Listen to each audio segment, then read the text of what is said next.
ಒಳ್ಳೆಯ ಎಮ್ಮೆ ಸಾಕಿದೆಯಲ್ಲ ನಾಟಿ ಹಸು ಸಾಕಿಲ್ವಾ? ನಿನಗೆ ಲಕ್ಕು ಹೊಡ್ತದೆ. ನಾಟಿ ಹಸಿನ ತುಪ್ಪ ನಾಟಿ ಹಸಿನ ಗಂಟ ಕೊಟ್ಟರೆ ಅನುಕೂಲ ಆಯ್ತಿತ್ತು. ನೀನು ಎಮ್ಮೆ ಸಾಕಿದ್ಯಲ್ಲ ಮೊದಲು ಹೇಳಕ್ಕಿಲ್ವೇ ಎಮ್ಮೆ ತಗೋಕೆ ಮುಂಚೆ? ಬೇಕಾದ ವರ್ಷದಿಂದ ಹೇಳ್ತವನೆ, ಅವ್ರು ಕೇಳಿಲ್ಲ ಅವರು. ಮಾವ ವಿಷ ಆಗ್ತಾ ಇದೆಯಾ? ವಿಷವಾ ವಿಷ ಆಗ್ತಾ ಇದೆಯಾ ಗದೆಗೆ? ಹಾಕಿ ಏನಾಗೋದಿಲ್ಲ, ಬೇಗ ಸಾಯ್ತೀವಿ ಅಷ್ಟೇ, ಇನ್ನೇನಾಗೋದಿಲ್ಲ. ಭೂಮಿ ನಿಧಾನಕ್ಕೆ ಸಾಯ್ತದೆ, ನಾವು ಬೇಗ ಸಾಯ್ತೀವಿ. ಎಷ್ಟು ಮಡಗಿದೆ? 2 ಸಾಕು. ಬರೀ ಮೇಕೆ ಸಾಕುದಾ? 23,000 ರೂಪಾಯಿ ಮರಿ ಮಾಡಿ ನಿನ್ನ ಗದ್ದಳಿ ಭತ್ತ ಕೊಡಾದ್ಮೇಲೆ 27 ಸಾವಿರಕ್ಕೆ. ನೀವು ವಯಸ್ಸಾಯ್ತು, ಕೂಲಿಗೆ ಹೋಗೋದಿಲ್ಲ, ಆಡು ಮೇಯಿಸ್ಕೊಂಡು ಅದರಲ್ಲಿ ಲಾಭ ಮಾಡ್ಕೊಂಡು ನಿಮ್ಮ ಜೀವನ ಸಾಕಾಯ್ತದೆ. ಸಾಕಾಯ್ತದೆ ಕರೆಕ್ಟ್ ಆಯ್ತಾ? ನೀವೇನೋ 2,000 ಇಲಾಖೆ ಅಂತ ಕಾಣ್ತದೆ. ಇಲಾಖೆಯವ್ರು ನಾವು. ನೀವು ಇಲಾಖೆಯವರು ಆದಮೇಲೆ ನಾನು ಆಡು ಸಾಕಿ ಈಗ ಸಾಧಾರಣ ಅಂದರೆ ಈಗ 7 ತಿಂಗಳಿಂದ ಈಚೆಗೆ 1 ವರ್ಷಕ್ಕೆ 27,000 ರೂಪಾಯಿ ಆದಾಯ ಮಾಡಿದ್ದೀನಿ. ತಿರ್ಗಾ 20,000 ರೂಪಾಯಿ ಪದಾರ್ಥ ಅದು.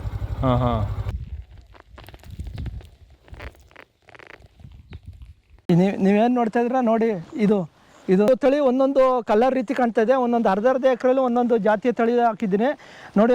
ನೀವು ಅರ್ಧ ಎಕರೆ ಗಮನಿಸಿದಾಗ ನೀವು ಒಂದೊಂದು ಬೇರೆ ಥರದ ಕಲರ್ ಕಾಣ್ತದೆ. ಆ ಕಲರ್ ಕಾಣ್ತಕ್ಕಂಥ ತಳಿಗಳೇ ಒಂದೊಂದು ಬೇರೆ ತಳಿಗಳು ನೋಡಿ. ಇವತ್ತು ಇಡೀ ಪ್ರಪಂಚದಲ್ಲಿ ಅತಿ ಹೆಚ್ಚು ಆಹಾರವಾಗಿ ಸೇವಿಸ್ತಾ ಇರ್ತಕ್ಕಂಥದ್ದು ಅಕ್ಕಿ. ಈ ಅಕ್ಕಿ ಬೆಳೆಯೋದಕ್ಕೆ ಪ್ರತಿಯೊಬ್ಬರು ಎಲ್ಲರೂ ಹಿಂದೇಟು ಹಾಕ್ತಾ ಇದ್ದಾರೆ. ಆದರೆ ತಿನ್ನೋದಕ್ಕೆ ಈ ರೀತಿ ಹಿಂದ್ಲೇಟ್ ಹಾಕಿದ್ರೆ ತಿನ್ನೋದಕ್ಕೆ ಮುಂದೆ ಭಾರಿ ಅಭಾವ ಉಂಟಾಯ್ತದೆ. ಯಾಕೆ ಅಂತ ಇವತ್ತು ಯಕ್ಷ ಪ್ರಶ್ನೆ ಆಗಿದೆ. ಪ್ರತಿಯೊಬ್ಬರು ನಾವು ಈ ಸಾವಯವ ಕೃಷಿನಲ್ಲಿ ಇಂಥ ಸ್ಥಳೀಯ ತಳಿಗಳನ್ನ ಬೆಳ್ಕೊಂಡು ಅದ್ರನ್ನ ಸವಿಯನ್ನು ನಾವು ಸೇವಿಸಬೇಕು ಅಂತೇಳಿ ನಾನು ಹೇಳೋದಕ್ಕೆ ಇಷ್ಟಪಡ್ತೀನಿ.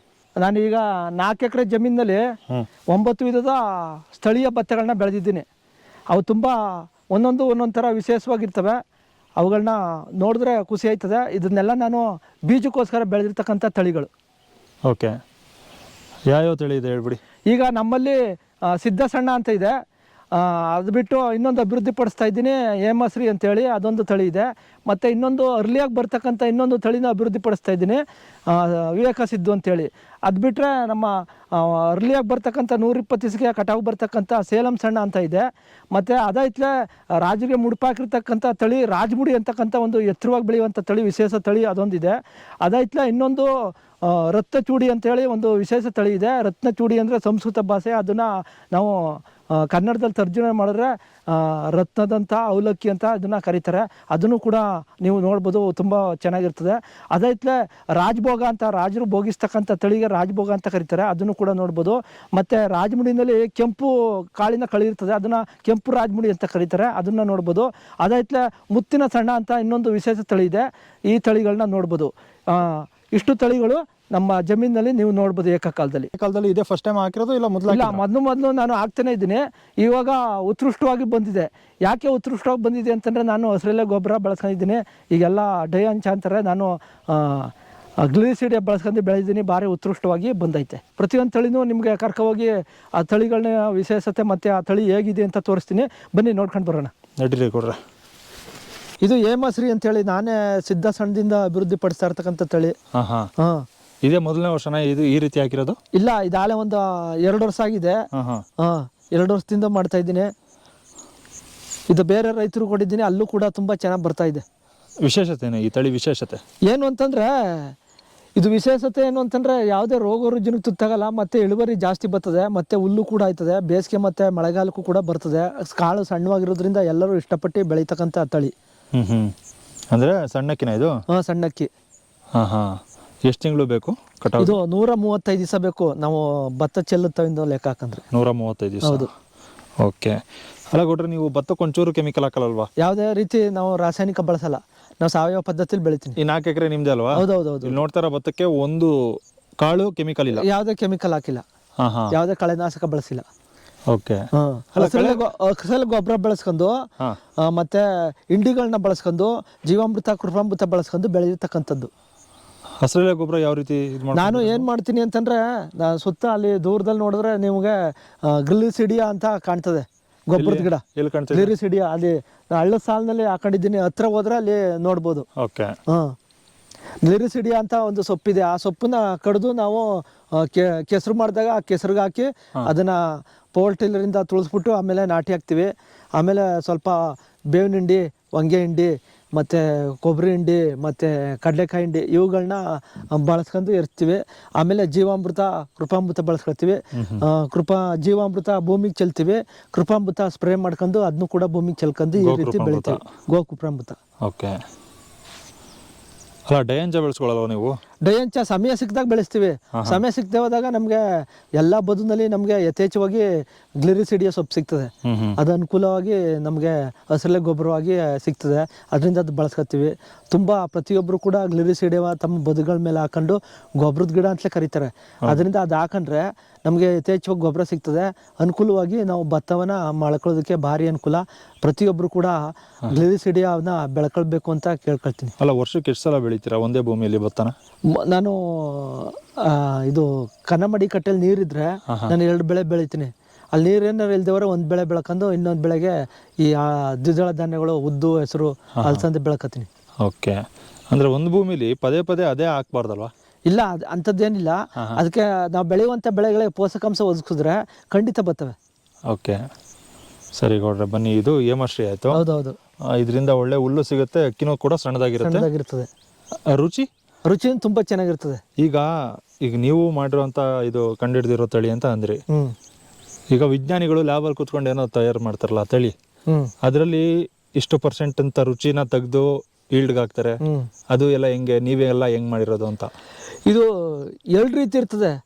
ಒಂದು ಹೈಬ್ರಿಡ್ ತಳಿ, ಇನ್ನೊಂದು ಸುಧಾರಿತ ತಳಿ ಅಂತ. ಇದು ಸುಧಾರಿತ ತಳಿ. ಇದು ಏನು ಅಂತಂದ್ರೆ ಇದು ನಾಟಿ ತಳಿ. ಇದು ಏನು ಅಂತಂದ್ರೆ ಈಗ ಹೈಬ್ರಿಡ್ ತಳಿನಲ್ಲಿ ಗಂಡು ಹೆಣ್ಣು ಭತ್ತವನ್ನ ಜೊತೆಲಿ ಹಾಕಿ ಅದನ್ನ ಬೆಳಗಿನ ಟೈಮ್ನಲ್ಲಿ ಕ್ರಾಸ್ ಮಾಡಿ ಅದು ಅಭಿವೃದ್ಧಿ ಪಡಿಸ್ತಾರೆ. ಆದರೆ ಇದು ಸ್ವಯಂ ಪಾಲಿನೇಷನು. ಇದು ಇವುಗಳು ಏನಾಯ್ತದೆ, ಇವು ಒಂದೇ ತೆನೆಯಲ್ಲಿ ಹೆಣ್ಣು ಮತ್ತೆ ಗಂಡು 2 ಹೂವನ್ನು ಬಿಡುಗಡೆ ಆಯ್ತವೆ ಇದರಲ್ಲಿ. ಒಂದೇ ತೆನೆಯಲ್ಲಿ. ಅದು ಪ್ರಕೃತಿಯಿಂದ ಬಂದಿರತಕ್ಕಂಥದ್ದು. ಒಂದೇ ತೆನೆಯಲ್ಲಿ ಗಂಡು ಮತ್ತೆ ಹೆಣ್ಣು 2 ಕೂಡ ಇರ್ತವೆ. ಗಂಡು ಹೆಣ್ಣು ಇದೆಯಾ ಈಗ? ಇಲ್ಲ, ಅದು ನಾವು ಕಂಡಿಡಿಕಾಗಲ್ಲ. ಇರ್ತದೆ. ನಾನೇನ್ ಅನ್ಕೊಂಡಿದ್ದೆ ಗಂಡು ಭತ್ತ ಅಂತ ಬೆಳಿತಾವಲ್ಲ ಮುಂದೆ. ಇಲ್ಲ, ಅದೆಲ್ಲ ಅದರಿಂದ ಪಾಲಿನೇಷನ್. ಇಲ್ಲ. ಅದಕ್ಕೂ ಸಂಬಂಧನೇ ಇಲ್ಲ. ಹೌದಾ? ತೆನೆಲೇ ಇರ್ತವೆ. ತೆನೆಲೆ ಹೂ ಬರುವಾಗ್ಲೇ ಗಂಡು ಹೆಣ್ಣು ಹೂ ಜೊತೆಲೇ ಇರ್ತವೆ. ಇದು ಸ್ವಯಂ ಪಾಲಿನೇಷನ್ ಇದು. ಓಕೆ. ಅಲ್ಲ ಇದು ನೀವ್ ಹೆಂಗೆ ಕಂಡಿಡಿದು ಇದು ಮಾಡಿ? ಇದೇನು ಅಂತಂದ್ರೆ ನಾನು ಸಿದ್ಧ ಸಣ್ಣ ಭತ್ತವನ್ನ ಬೆಳೀತಾ ಇದ್ದೆ. ಅದ್ರಲ್ಲಿ ಏನೋ ಒಂದು ವಿಶೇಷ ತೆನೆ ಕಾಣ್ತು. ಆ ತೆನೆ ತೆಗೆದು ಅದನ್ನ ಯಥೇಚ್ಛವಾಗಿ ಮಾಡಿ ಅಭಿವೃದ್ಧಿ ಪಡಿಸಿರ್ತಕ್ಕಂಥ ತಳಿ. ಓಕೆ, ಬನ್ನಿ ಕೊಡ್ರಿ ಇನ್ನೊಂದು ತಳಿ ನೋಡೋಣ. ಹೇಮಶ್ರೀ. ಹೌದು. ಈ ರೀತಿ ಹೆಸರು ಕೂಡ ಹಾಕ್ತೀರಾ ನೀವು ಎಲ್ಲದಕ್ಕೂ? ಹೌದು, ಹಾಕಿದ್ದೀರಾ? ಎಲ್ಲದಕ್ಕೂ ಹಾಕಿದ್ದೀವಿ. ಏನಕ್ಕೆ ಹಾಕಿದ್ದೀರಾ? ಅದು ನಾವು ನಮ್ಮ ಒಂದು ಸಂಘ ಮಾಡ್ಕೊಂಡಿದ್ದೀವಿ. ಆ ಸಂಘದಲ್ಲಿ ನಾವು ಸುಮಾರು 59 ಜನ ರೈತರಿದ್ದೀವಿ. ಓಕೆ. ಆ ರೈತರು ನಾವು ಪ್ರತಿ ತಿಂಗಳು 1ನೇ ತಾರೀಕು ನಾವು ಒಂದು ಸಭೆಯನ್ನ ಸೇರ್ತೀವಿ ಆ ತಾಕ್ನಲ್ಲಿ. ಓಕೆ. ಈ ಡಿಸೆಂಬರ್ 1ನೇ ತಾರೀಕಿನಲ್ಲಿ ನಾವು ಒಂದು ಸಭೆ ಸೇರಿದ್ವು ನಮ್ಮ ಈ ತಾಕ್ನಲ್ಲೇ. ಅದಕ್ಕೋಸ್ಕರ ಅವ್ರಿಗೆ ಎಲ್ಲರಿಗೂ ಆ ಹೆಸರುಗಳು ಗೊತ್ತಾಗ್ಲಿ ಅಂತ ಹೇಳಿ ಎಲ್ಲಾ ಜಾತಿಗಳಿಗೂ ಒಂದೊಂದು ಬೋರ್ಡ್ನ ಹಾಕಿದ್ದೀವಿ. ಈಗ ಇದ್ಯಾವುದು ಇದು ತಳಿ? ಇದೊಂದು ಸುಧಾರಿತ ತಳಿ, ಚೇತನ ಅಂತೇಳಿ ಒಂದು ಸುಧಾರಿತ ತಳಿ ಹಾಕೊಂಡಿದ್ದಾರೆ. ಇದು ನಮ್ಮ ಪಕ್ಕದ ಜಮೀನವ್ರು ಮಾಡಿರೋದು. ಇದು ನಿಮ್ದಲ್ಲ? ಅದು ನಂದಲ್ಲ. ಓಕೆ. ಈಗ ಹಸ್ರಾಗಿ ಏನ್ ಕಾಣ್ತಾ ಇದೆ, ಇದು 4 ಎಕರೆ ನಾನು ರಾಸಾಯನಿಕ ಇಲ್ದೇನೆ ಬೆಳೆದಿರ್ತಕ್ಕಂಥದ್ದು. ಇದು ರಾಸಾಯನಿಕ ಹಾಕಿ ಬೆಳೆದಿರ್ತಕ್ಕಂಥದ್ದು. ಇದು ರಾಸಾಯನಿಕ ಹಾಕಿ ಬೆಳೆದ? ಹೌದೌದು. ಓಕೆ. ನೋಡಿ ಆ ಜಮೀನು ನೋಡಿ ನಮ್ಮ ಜಮೀನು ನೋಡಿ, ಅದು ಎಷ್ಟು ಹಸುವಾಗಿ ಕಾಣ್ತದೆ. ನಮ್ಮ ಜಮೀನು ನೋಡಿ ಒಳಗಡೆ ಕಳೆ ಇರೋದಕ್ಕೆ ಎಷ್ಟೊಂದು ಗಲೀಜ್ ಕಾಣ್ತದೆ. ಹೌದು. ಇವರು ಇದು ಬಳಸೋರೆ, ರೌಂಡ್ ಅಪ್ ಅಲ್ಲ, ಇದು ಕಳೆನಾಶಕ ಬಳಸೋರೆ. ಕಳೆನಾಶಕ ಒಳಗೆ ಹೊಡಿಬೋದಾ? ಕಳೆನಾಶಕ ಚಿಕ್ಕದ್ರಲ್ಲಿ ನಾಟಿ ಹಾಕ್ದಾಗ್ಲೇ ಹಾಕ್ಬಿಡ್ತಾರೆ, ಕಳೆನಾಶಕ ಬಳಸ್ಬಿಡ್ತಾರೆ. ಅದಕ್ಕೆ ಅದು ಯಾವುದೇ ಭೂಮಿಲಿ ಯಾವುದೇ ಕಳೆಗಳಿಲ್ಲ. ಅದೇ ನಮ್ಮ ಭೂಮಿಲಿ ರಾಸಾಯನಿಕ ಬಳಸ್ತಾ ಇರೋದ್ರಿಂದ ಯಥೇಚ್ಛವಾಗಿ ಕಳೆಗಳಾಯ್ತು. ಅಲ್ಲ, ನೀವು ನೀರನ್ನು ಎಷ್ಟು ಬಳಸ್ತೀರಿ? ಈಗ ಕೆಮಿಕಲ್ ಕೊಡ್ತೀವಲ್ಲ, ಇದಕ್ಕೆ ನೀರು ಜಾಸ್ತಿ ಬೇಕು. ಹೌದು. ಇದಕ್ಕೂ ಕೂಡ ಅಷ್ಟೇ ನೀರು ಬೇಕಾ? ಇಲ್ಲ, ನೀರೇನು ಅವಶ್ಯಕತೆ ಇಲ್ಲ. ನಾವು ಆ ಕಳೆ ನಿಯಂತ್ರಣಕ್ಕೋಸ್ಕರ ನಾವು ಭತ್ತದಲ್ಲಿ ನೀರು ನಿಲ್ಸಿ ಬೆಳೀತಾ ಇರ್ತಕ್ಕಂಥದ್ದು. ಆದ್ರೆ ನೀರು ನಾವು ತೇವಾಂಶ ಕಾಪಾಡ್ಕೊಂಡ್ರೆ ನೀರನ್ನು ನಿಲ್ಸುವಂತ ಅವಶ್ಯಕತೆ ಇಲ್ಲ. ಈಗ ಇವರು ಪುಕೋಕ್ ಅವರು ಇದಕ್ಕೆ ಅಷ್ಟೊಂದು ನೀರು ಬೇಡ, ಹೌದು, ಕಡಿಮೆ ನೀರಲ್ಲೂ ಬೆಳಿಬೋದು ಅಂತ ಹೇಳೋರೆ. ಅದು ನಿಜ, ಖಂಡಿತ. ಈ ಭತ್ತದಲ್ಲಿ ಪ್ರಕೃತಿ ಕೊಟ್ಟಿರೋ ಒಂದು ವಿಶೇಷ ಗುಣ ಅಂತಂದ್ರೆ, ಭತ್ತಕ್ಕೆ ವಿಶೇಷವಾಗಿ ಏನು ಅಂತಂದ್ರೆ ನೀರು ನಿಲ್ಲಿಸಿದಾಗಲೂ ಅಲ್ಲೂ ಕೂಡ ಬೇರು ಅಭಿವೃದ್ಧಿ ಪಟ್ಕೊಂಡು ಬೆಳೀತದೆ. ನಾವು ರಾಗಿ ಮತ್ತು ಜೋಳ ಬೆಳೆದಂಗೂ ಬೆಳೆದ್ರೆ ಅಲ್ಲೂ ಕೂಡ ಅದು ತೇವಾಂಶನ ಹೀರ್ಕೊಂಡು ಅದು ಬೆಳೀತದೆ. ಎರಡೂ ವಿಶೇಷನೂ ಅದರಲ್ಲಿ ಅದೇ, ಅದೊಂದು ವಿಶೇಷ ಭತ್ತಕ್ಕೆ ಕೊಟ್ಟಿರುತ್ತೆ ಪ್ರಕೃತಿ ವಿಶೇಷ. ಆದರೆ ನಾವೇನು ಮಾಡ್ತೀವಿ, ಆ ಕಳೆ ನಿಯಂತ್ರಣಕ್ಕೋಸ್ಕರ ಹಿಂದಿನಿಂದ ಅದನ್ನು ರೂಢಿಗೆ ಬಂದು ಇವತ್ತು ನಾವು ನೀರು ಬಳಸಬೇಕು ಅಂತೇಳಿ ನೀರು ನಿಲ್ಲಿಸಿ ಭತ್ತವನ್ನು ಬೆಳಿತೀವಿ. ಅದೇ ಕಳೆ ನಿಯಂತ್ರಣಕ್ಕೆ. ಹೌದು, ಕಳೆ ನಿಯಂತ್ರಣಕ್ಕೆ. ಇದು ಹೆಂಗಾಗಬೇಕಿತ್ತು ಗೊತ್ತಾ, ನೀರು ಕೊಟ್ಟ ತಕ್ಷಣ ಜಾಸ್ತಿ ಕೊಳ್ತ್ಕೊಡ್ಬೇಕಿತ್ತು ಇದು ಬೇರು. ಹಂಗಾಗಿದ್ರೆ ನೀರು ಕೊಡ್ತಾ ಇರ್ಲಿಲ್ಲ. ಹೌದೌದೌದು. ಬೇರೆ ಬೆಳೆಗಳು ಈಗ ರಾಗಿ ಜೋಳ ಇರ್ಬೋದು, ನೀರು ಜಾಸ್ತಿ ನಿಂತ್ಬಿಟ್ರೆ ಬೇರು ಕೊಳ್ತ್ಬಿಟ್ಟು ಸತ್ಯ ಹೋಯ್ತವೆ. ಹೌದು, ಆ ರೀತಿ ಭತ್ತನೂ ಆಗಿದ್ರೆ ನೀರು ಇಷ್ಟೊಂದು ಖರ್ಚೇನೆ ಆಯ್ತಿರ್ಲಿಲ್ಲ. ಇದು ಜಾಸ್ತಿ ಆಯ್ತು ಕೊಡ್ರಪ್ಪ ನೀರು ಎಷ್ಟು ಕೊಡ್ತೀವಿ ಇರ್ತೀನಿ ನಾನು ಅನ್ನುತ್ತಲ್ಲ, ಅದಕ್ಕೆ ನೀರು ಕೊಡ್ತಾರೆ. ಹೌದು, ಕಳೆಗಳು ಹುಟ್ಟಲ್ಲ ಏನಕ್ಕೆ ಹೇಳಿ, ನೀರಿದ್ರೆ ಅಲ್ಲಿ ತಾನು ಈ ಬಿಸಿಲು ಒಳಗಡೆ ಬಿದ್ದಾಗ ಅದು ಮೊಳಕೆ ಬರುವಾಗ ಅದಕ್ಕೆ ನೀರಿಲ್ದೆ ಹೋದ್ರೆ ಮೊಳಕೆ ಕಣ್ಣು ಅಳ್ಳೋದಕ್ಕೆ ಸರೋಯ್ತದೆ. ಯಾವಾಗಲೂ ನೀರಿದ್ರೆ ನೀರೊಳಗೆ ಕಣ್ಣು ಅಳ್ಳಲ್ಲ, ಯಾವುದೇ ಬೀಜ ಆದ್ರೂ ಅಷ್ಟೇ. ಹೌದು, ಅದಕ್ಕೋಸ್ಕರ ನೀರು ನಿಲ್ಲಿಸ್ತಾರೆ. ಈಗ ಬೇರೆ ಗಿಡಗಳು ಬರ್ತಾ ಇಲ್ಲ ನೀರು ನಿಂತ್ರೆ ಅಂತ ಅಂದ್ಮೇಲೆ ಈ ಗಿಡಕ್ಕೂ ಕಡಿಮೆ ನೀರ ಕೊಡ್ಬೇಕಲ್ವಾ? ಹೌದೌದು, ಇದಕ್ಕೂ ನೀರು ಬೇಕಾಗಿಲ್ಲ ಅಂತ ಜಾಸ್ತಿ ನೀರು ಬೇಕಾಗಿಲ್ಲ, ಬೇರೆ ಗಿಡ ಬರದೇ ಇರ್ಲಿ ಅಂತ ಜಾಸ್ತಿ ಕೊಡ್ತೀವಿ. ಹೌದೌದೌದು. ಒಂದೇ ಸಲ ನಿಮಗೆ ಇಷ್ಟೊಂದು ಈಗ ಎಲ್ಲ ತೋಟದ ಕಡೆ ಹೋಗ್ತಾರ ಅದೇನಕ್ಕೆ ಹೇಳಿ, ಕೂಲಿ ಆಳುಗಳು ಸಿಗ್ತಲ್ಲ ಅಂತ. ಹೌದು, ಒಂದೇ ಸಲ ನೀವು ಇದನ್ನೆಲ್ಲ ನಾಟಿ ಮಾಡಿಸಿದ್ರಾ? ಹೌದು, ಇದೆಲ್ಲ ಒಂದೇ 3 ದಿವಸದಲ್ಲಿ ನಾಟಿ ಮಾಡಿಸಿದೀವಿ. ಅಂತಂದ್ರೆ ನಾನು ಇದು ಹೇಗೆ ಮಾಡಿದ್ದೆ ಅಂದ್ರೆ ಮಿಷಿನ್ ನಾಟಿ ಮಾಡಿದ್ದೀನಿ, ಕೈಯಿಂದ ಅಲ್ಲ. ಮಿಷಿನ್ ನಾಟಿನ? ಮಿಷಿನಿಂದ. ಅಂದ್ರೆ ಹಾರ್ವೆಸ್ಟಿಂಗು ಕೂಡ ಮಿಷಿನ್ ಇಂದಾನೆ? ಹಾರ್ವೆಸ್ಟಿಂಗ್ ಕೈಯಿಂದ ಮಾಡ್ಬೇಕು, ಯಾಕಂದ್ರೆ ನಾನು ಬೀಜಕ್ಕೋಸ್ಕರ ಮಾಡ್ತೀನಿ. ಅದರಿಂದ ಮಿಷಿನಲ್ಲಿ ಮಾಡಿದ್ರೆ ಬೆರಕೆ ಬಂದ್ಬಿಡ್ತವೆ ಅಂತೇಳಿ ನಾನು ಕೈಯಿಂದ ಬೇರೆ ಕುಯ್ಸಿ ಬೇರೆ ಒಕ್ಕಣೆ ಮಾಡಬೇಕು. ಓಕೆ. ನೋಡಿ, ಈಗ ನೋಡ್ತಾ ಇರ್ತಕ್ಕಂಥ ಅಜೋಲ ಬೆಳೆದ್ರಿಂದ ನಮಗೆ ನೈಸರ್ಗಿಕವಾಗಿ ಯೂರಿಯಾ ಅಂಶ ನಮಗೆ ಭೂಮಿ ಸಿಗ್ತಾ ಹೋಯ್ತದೆ. ಇದು ತೇವಾಂಶದಲ್ಲಿ ಬೆಳೀತಕ್ಕಂಥ ಒಂದು ಬೆಳೆ. ಅದರಿಂದ ಅಜೋಲ ಬೆಳೆದ್ರಿಂದ ನಮ್ಗೆ ಏನಾಯ್ತದೆ, ಕಳೆ ನಿಯಂತ್ರಣ ಆಯ್ತದೆ, ಮತ್ತೆ ಬೆಳೆಗಳಿಗೆ ಇದು ಸಾರಜನಕ ಸಿಗ್ತದೆ. ಅಲ್ಲ, ಇದು ನಾರ್ಮಲ್ ಪಾಚಿ ತರ ಕಾಣ್ತಾ ಇಲ್ವಲ್ಲ? ಇದು ಗದ್ದೆ ಒಳಗಿದ್ದಾಗ ಅದೇ ರೀತಿ ಕಾಣೋದು. ಇದೇ ರೀತಿ ಅಲ್ಲ, ಈಗ ಅಲ್ಲಿ ಬೆಳೆಸ್ತಾರಲ್ಲ ಮೇವು ಕೊಡಕ್ಕೆ ಮಿಕ್ಸ್ ಮಾಡಿ, ಅದು ಇದೆ ಅಜೋಲ? ಅದು ಇದೆ ಅಜೋಲ. ಆದ್ರೆ ಇದರಲ್ಲಿ ನಾವು ಭೂಮಿಗೆ ಅಂಟ್ಕೊಂಡ್ ಬೆಳೀತದಲ್ಲ, ಅದಕ್ಕೆ ಇದು ಬೇರು ಆ ರೀತಿ ಕಾಣ್ತದೆ. ನಾವು ಬರೀ ನೀರೊಳಗೆ ತೇಲ್ದಾಗ ನಮ್ಗೆ ನೀಟಾಗಿ ಕಾಣ್ತದೆ. ಅದು ಈ ತರ ಗಲೀಜೇನು ಕಾಣಲ್ಲ. ಓಕೆ, ಒಟ್ಟಿನಲ್ಲಿ ಇದೇ ಅಜೋಲ ತಾನೆ? ಇದೇ ಅಜೋಲ. ಇದನ್ನ ತಗೊಂಡು ನಾವು ಮಾಮೂಲಿ ತೊಟ್ಟಿಗಳಲ್ಲಿ ಹಾಕಿ ಬೆಳೆಸಿದ್ರೆ ಇದೇ ಅಜೋಲ ಬಿಟ್ಕೊಂಡ್ರೆ ಅದು ನಮ್ಮ ನೀಟಾಗಿ ಬೆಳೀತದೆ. ಈ ತರ ಇದು ಮಣ್ಣು ಅಂಟ್ಕೊಂಡಿರೋದ್ರಿಂದ ಈ ರೀತಿ ಗಲೀಜ್ ಕಾಣ್ತದೆ. ಇದನ್ನ ಸ್ವಲ್ಪ ತಗೋದ್ರೆ ಎಕ್ಸ್ಟ್ರಾ ಆಗುತ್ತೆ. ಆಯ್ತದೆ. ಅದು ದಿನನಿತ್ಯ ಬೆಳೀತಾನೆ ಇರ್ತದೆ. ಹೌದು, ಇದು ರಾಜಮುಡಿ ತಳಿ. ಓಕೆ, ಇದರ ವಿಶೇಷತೆ ಇದೇನು ಅಂತಂದ್ರೆ ಇದು ರಾಜರಿಗೆ ಮುಡುಪಾಗಿದ್ದಂತ ತಳಿ. ಅದರಿಂದ ಇದು ರಾಜಮುಡಿ ಅಂತ ಹಿಂದೆಲ್ಲಿ ಹೆಸರುನ ಕಟ್ಟಿದ್ದಾರೆ. ಇದೊಂದು ಇವತ್ತು ಚೆನ್ನಾಗಿ ಬ್ರ್ಯಾಂಡೆಡ್ ಆಗಿರೋದ್ರಿಂದ ರಾಜಮುಡಿ ಅಂತಂದ್ರೆ ಎಲ್ಲರೂ ಅಕ್ಕಿ ಇಷ್ಟಪಟ್ಟು ತಿಂತಾರೆ, ಭಾರಿ ರುಚಿಕಟ್ಟಾಗಿರ್ತದೆ. ಇದು ಹೆಂಗೆ, ಇದು ಕೆಜಿಗೆ ಯಾವುದು ಅಕ್ಕಿನ ಭತ್ತನ? ಭತ್ತ ಇದು ಊಟಕ್ಕೆ ಬೆಳೆಸ್ಬೇಕಾದ್ರೆ 4 ರೂಪಾಯಿ ಬೀಳ್ತದೆ, ಬೀಜಕ್ಕಾದ್ರೆ 6 ರೂಪಾಯಿ ಬೀಳ್ತದೆ ಕೆಜಿ. ಏನು ಹೆಂಗೆ? ಈಗ ಊಟಕ್ಕೆ ಬಳಸೋದಾದ್ರೆ ಕೆಜಿ 4 ರೂಪಾಯಿ ಭತ್ತ ಅಂದ್ರೆ 4,000 ಕ್ವಿಂಟಲು. ಬೀಜಕ್ಕಾದ್ರೆ 6,000 ಕ್ವಿಂಟಲು. ಓಕೆ, 6,000 ರೂಪಾಯಿ. ಹೌದು. ಓಕೆ. ಅಲ್ಲ, ಈಗ ಪ್ರತಿ ಒಂದು ಕೆಜಿಗೆ ಎಲ್ಲ ಮಿಲ್ಲೆಲ್ಲ ಮಾಡಾದ್ಮೇಲೆ ಅಂಗಡಿಗೆ ಹೋಗುತ್ತೆ, ಅವಾಗ ಎಷ್ಟಿದು? ಅವಾಗ ಇವತ್ತೆಲ್ಲ 65ರಿಂದ 70 ರೂಪಾಯಿಗೆ ಮಾಡ್ತಾ ಇದ್ರು ಅಕ್ಕಿ. ಇದು ಸಣ್ಣಕ್ಕಿ ಆಗುತ್ತಾ? ಹೌದು, ಸಣ್ಣಕ್ಕಿ ರಾಜಮುಡಿ. ಹೌದು. ಈಗ ನೀವು ಪಾಲಿಶ್ ಮಾಡ್ತೀರಾ ಇದನ್ನೇ ಅನ್ಕೊಳ್ಳಿ, ಎಷ್ಟಾಗುತ್ತೆ ಆಗ ಇದ್ರ ರೇಟು? ಈಗ ನಿಮಗೆ 65 ರೂಪಾಯಿ ಬೀಳ್ತದೆ ಒಂದು ಕೆಜಿಗೆ.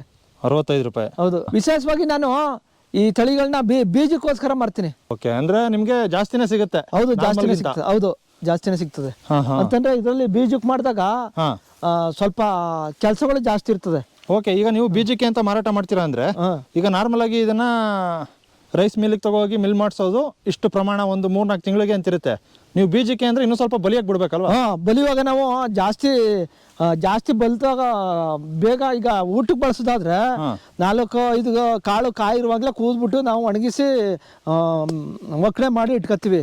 ಬೀಜಕ್ಕಂದ್ರೆ ಪೂರ್ತಿ ಎಲ್ಲವೂ ಕೂಡ ಬಲಿಬೇಕು, ಎಲ್ಲವೂ ಹಣ್ಣಾಗ್ಬಿಡ್ಬೇಕು. ಈಗ ನೋಡಿ, ಈಗ ಇದು 1-2 ಆಗೈತೆ. ಹೌದೌದು, ಪೂರ್ತಿ ಎಲ್ಲವೂ ಕೂಡ ಹಣ್ಣಾದ್ರೆ ಅವಾಗ ನಾವು ಬೀಜಕ್ಕೋಸ್ಕರನೇ ಕೂದು ಒಕ್ಕಣೆ ಮಾಡ್ಕೋಬೇಕು. ನೀವು ಅಷ್ಟೊಂದು ಕಾದ್ರೆ ಉದ್ರೋಗಲ್ವಾ? ಉದ್ರಲ್ಲ. ನಾಟಿ ತಳಿಗಳು ಯಾವ ಕೂಡ ಉದ್ರಲ್ಲ. ಓಕೆ, ಅಂದ್ರೆ ನಿಮ್ಗೆ 1 ತಿಂಗಳು ಎಕ್ಸ್ಟ್ರಾ ಆಯ್ತದಾ? 15 ದಿವಸ ಎಕ್ಸ್ಟ್ರಾ ಆಯ್ತದೆ. 15 ದಿವಸ. ಹ್ಮ್. ಗದ್ದೆಲಿ ನೀರು ನಿಂತಿರ್ತದೆ, ನೀರು ನಿಂತಿದ್ರೆ ಎರೆಹುಳು ಬರಲ್ಲ. ಆ ಎರೆಹುಳು ಬರ್ದೇ ಇದ್ರೆ ನಮ್ಗೆ ತಾನೇ ತೊಂದರೆ. ಹೌದು, ನಿಜ. ಅದಕ್ಕೋಸ್ಕರನೇ ನಾನು ಹೇಳೋದು ಏನು ಅಂತಂದ್ರೆ, ನಾವು ಯಾವುದೇ ಭತ್ತದ ಗದ್ದೆ ಆಗ್ಬೋದು ನೀರು ನಿಲ್ಲಿಸಬಾರ್ದು. ನೀರು ನಿಲ್ಲಿಸೋದ್ರಿಂದ ಎರೆಹುಳ ಮೇಲಕ್ಕೆ ಬರಲ್ಲ. ಎರೆಹುಳ ಮೇಲಕ್ಕೆ ಬರದೆ ಹೋದ್ರೆ ಅದು ವಿಸರ್ಜನೆ ಮಾಡಲ್ಲ. ವಿಸರ್ಜನೆ ಮಾಡದೆ ಹೋದ್ರೆ ನಮಗೆ ಬೆಳೆಗಳಿಗೆ ಪೋಷಕಾಂಶವಾದ ಮಣ್ಣು ನಮಗೆ ಸಿಗಲ್ಲ. ಪೋಷಕಾಂಶ ಯಾವಾಗ ಸಿಗಲ್ಲ, ಭೂಮಿ ಬೆಳವಣಿಗೆ ಬೆಳೆಗಳು ಬೆಳವಣಿಗೆ ಹೊಂದಲ್ಲ, ಆವಾಗ ನಮಗೆ ಬೆಳೆಗಳು ಕುಂಠಿತಾ ಇರ್ತವೆ. ಅದಕ್ಕೆ ನಾವು ನೀರನ್ನ ಸ್ಟಾಪ್ ಮಾಡಿದಾಗ ಎರೆಹುಳ ಬಂದು ಮೇಲೆ ವಿಸರ್ಜನೆ ಮಾಡ್ತವೆ. ವಿಸರ್ಜನೆ ಮಾಡಿದಾಗ ನಮಗೆ ಪೋಷಕಾಂಶ ಸಿಗ್ತದೆ. ಆಗ ಎರೆಹುಳು ಮೇಲಕ್ಕೆ ಬಂದಾಗ ನೀರಿದ್ರೆ ಆಗ ಏನು ಮಾಡ್ತವೆ, ಈ ಬದುಗಳು ಬಂದ್ಬಿಡ್ತವೆ. ಆದರೆ ಇಲ್ಲಿ ನೋಡಿ, ಈ ಬದುಗಳಿಗೆ ಬಂದು ಈ ರೀತಿ ವಿಸರ್ಜನೆ ಮಾಡ್ತದೆ. ಈ ರೀತಿ ಇಲ್ಲಿ ನೀರದೆ, ನೀರು ಇರೋದ್ರಿಂದ ಇದು ಇಲ್ಲಿ ಬಂದು ವಿಸರ್ಜನೆ ಮಾಡಿರ್ತವೆ. ನೋಡಿ, ಇಲ್ಲಿ ಸುಮಾರು ಎರೆಹುಳುಗಳು ವಿಸರ್ಜನೆ ಮಾಡಿರ್ತವೆ.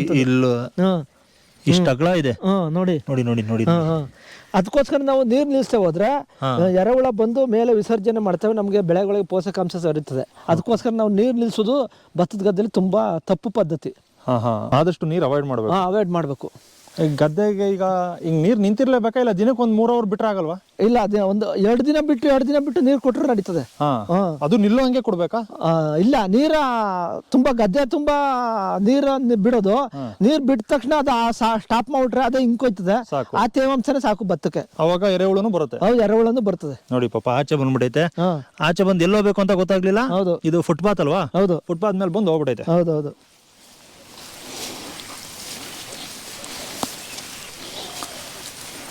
ಇದು ಕೊಡ್ರೆ ರತ್ನಚೂಡಿ ನಿಮ್ದೇನಾ ಇದು? ಹೌದೌದು. ಅಲ್ಲ, ಏನ್ ಹಿಂಗೆ ಐತೆ ಇದು ಇಷ್ಟಿಷ್ಟು ಜಾಳಾಗಿ? ಇಷ್ಟು ಅದೇ ಇದು ಭೂಮಿಲಿ ಪೋಷಕಾಂಶ ದೊರೆಯದೇ ಇದ್ದಾಗ ಹಿಂಗ ಆಯ್ತದೆ. ಆದ್ರೆ ಇತ್ತಾಗಿಂದ ಬಂದ್ರೆ ಇತ್ತಾಗ ಪೋಷಕಾಂಶ ದೊರೆದ್ರಿಂದ ಹಂಗೆ ನೋಡ್ಕೊ ಬಂದ್ರೆ ನೀವು ಪೋಷಕಾಂಶ ದೊರೆಯೋದ್ರಿಂದ ನೋಡಿ, ನಾವು ಈಡಾಕ್ ಕಾಣ್ತದೆ. ನೋಡಿ, ಇಲ್ಲಿ ನೋಡಿ, ರತ್ನಚೂಡಿ. ಹೌದು, ಇಲ್ಲೂ ಕೂಡ ಅಷ್ಟೇ ಒತ್ತೊತ್ತಾಗಿ ನಾಟಿ ಮಾಡಿದ್ರಿ? ಹೌದು, ಅಷ್ಟೇ ಒತ್ತೊತ್ತಾಗಿ ನಾಟಿ ಮಾಡಿದ್ರೆ. ಆದ್ರೆ ಇಲ್ಲಿ ಹೋಗ್ಬಿಟ್ಟೈತೆ, ಇಲ್ಲಿ ಚೆನ್ನಾಗೈತೆ. ಓಕೆ, ಅಂದ್ರೆ ಪೋಷಕಾಂಶ ಸಿಕ್ಕಿಲ್ಲ ಅಂತೀರಾ? ಹೌದು, ಪೋಷಕಾಂಶ ಕಡಿಮೆ ಇರೋದ್ರಿಂದ ಅಲ್ಲಿ ಜಾಳಾಗೈತೆ. ನೋಡಿ, ಇದು ಎಷ್ಟೊಂದು ನೀಟಾಗೈತೆ. ನೋಡಿ, ಒಂದು ವಿಶೇಷ ತಳಿ ರತ್ನಚೂಡಿ. ಹೌದೌದೌದು. ಅಲ್ಲ, ಇದೊಂಥರ ಕಲರ್ಫುಲ್ ಆಗೈತಲ್ಲ? ಹೌದೌದೌದು. ಇದ್ರದ್ದು ಸ್ಪೆಷಾಲಿಟಿ ಏನ್ ಕೊಡ್ರಿ? ಇದು ರತ್ನಚೂಡಿ ಅಂದ್ರೆ ಸಂಸ್ಕೃತ ಭಾಷೆ. ಕನ್ನಡದಲ್ಲಿ ಹೇಳ್ಬೇಕು ಅಂತಂದ್ರೆ ಚಿನ್ನದಂತ ಅವಲಕ್ಕಿ ಅಂತ. ಅವಲಕ್ಕಿಗೆ ಹಿಂದೆ ಬಳಸ್ತಕ್ಕಂಥದ್ದನ್ನ ರತ್ನಚೂಡಿ ಅಂತ ಕರೀತಾರೆ. ಓಕೆ, ಇದನ್ನ ಅವಲಕ್ಕಿ ಬಳಸ್ತಾರಾ? ಅವಲಕ್ಕಿಗೆ ಹಿಂದೆ ಬಳಸ್ತಿದ್ರು, ಈಗ ಎಲ್ಲಾನು ಕೂಡ ಅವಲಕ್ಕಿಗೆ ಬಳಸ್ತಾರೆ. ಎಲ್ಲ ಅಕ್ಕಿನೂ ಕೂಡ ಈಗ ಅವಲಕ್ಕಿ ಬಳಸ್ತಾರೆ. ಅದಕ್ಕೋಸ್ಕರನೇ ಇದು ಸ್ವಲ್ಪ ಆಹಾರ ನಾವು ಅನ್ನ ಮಾಡಿದಾಗ ಗಟ್ಟಿಯಾಗಿರ್ತದೆ, ಆದ್ರೆ ಭಾರಿ ರುಚಿ ಇರ್ತದೆ. ನಾವು ಬರೀ ಅನ್ನನೇ ತಿನ್ಬೋದು, ಅಷ್ಟೊಂದು ರುಚಿ ಇರ್ತದೆ, ಆದ್ರೆ ಗಟ್ಟಿತನ ಇರ್ತದೆ.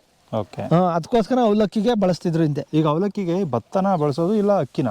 ಅಕ್ಕಿ ಬಳಸ್ತಾರೆ. ಅಕ್ಕಿ ಬಳಸ್ತಾರೆ. ಓಕೆ ಕೊಡ್ರಿ. ನೋಡಿ, ನಾವು ಇವತ್ತು ಎಲ್ಲ ಹೈಬ್ರಿಡ್ ಬಂದು ನಾವು ನಮ್ಮ ಸ್ಥಳೀಯ ತಳಿಗಳನ್ನ ಮರ್ತು ಬಿಟ್ಟಿದ್ದೀವಿ.